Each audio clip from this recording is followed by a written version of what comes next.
Sa loob ng 5 minuto, maghahatid ng balitaang siksik, sulit na sulit at ito ang 5 balita.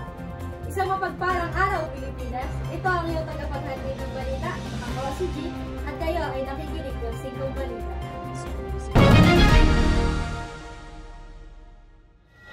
Sa ulo ng nagbabagang balita, mayroong kaso ng pagnanakaw sa isang bangko sa Antipolo, Rizal, kung saan may nawalang malaking halaga ng pera. Ayon sa ulat, may nagnakawan ng pera sa loob ng bangko, ngunit ang mga otoridad ay hindi pa nakikilala kung sino ang salarin o paano ito nangyari.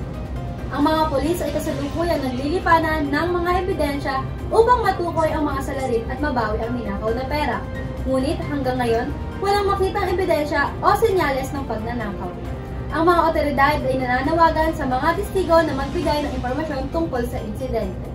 Ang investigasyon ay patuloy na isinasagawa upang malutasan ang problema sa pagkawala ng pera. Muli, ako si G at kayo ay nakikinig sa 5 Balita.